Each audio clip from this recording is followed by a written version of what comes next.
जय जगन्नाथ मु दिवाकर दास आपण मन प्रणाम करछि। आसंता 27 तारिख जैकि शनिदेव से दिन जयंती पड़ुछि। आपण जानिछंती वैदिक ज्योतिष शास्त्र शनिदेव को न्यायर देवता बोली कहा जाए।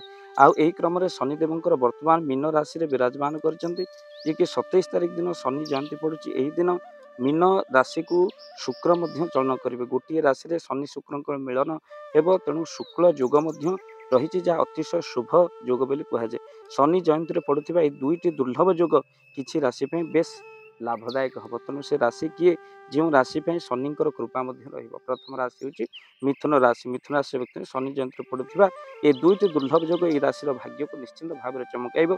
कला साहित्य रिसर्च और मनोरंजन क्षेत्र में अनेक उन्नति आनीदेव। ता सहित सहकर्मी मान प्रति कार्य आपंकर सहयोग निश्चिंत भाव में करेंगे।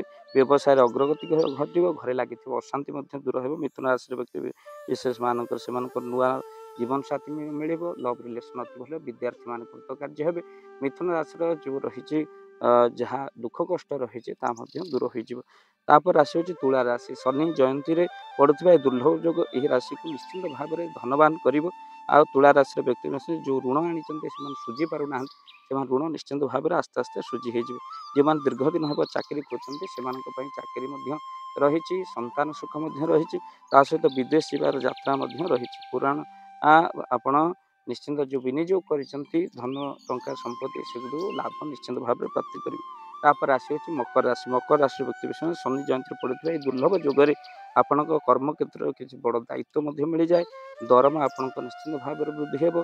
कार्य क्षेत्र सफलता निज व्यवसाय प्रतिद्वंदी को आप पछरे पकेबे। पूंजी निवेश द्वारा जो भली भाव में आपन किसी धन प्राप्ति कर प्रेमी मान बहुत बढ़िया दिन। दाम्पत्य जीवन अतिशय खुशी आउ पुराणा रोग स्वास्थ्य भल रहे। तीन राशि चमक भाग्य हम यही मे 27 तारिख से हूँ किए ना आपण दुख कष्ट दूर होवार समय आसला। तुला मिथुन आ मकर राशि व्यक्ति विशेष मान निश्चिंत भाव में आपण प्रतिकार स्वरूप सूर्य को जल चढ़े। शनि बीज मंत्र जप करेंगे। आपण घरे सुंदरकांड हनुमान जी को पूजा निहत भाव में करूँ। निजे हनुमान चालीसा पाठ करें।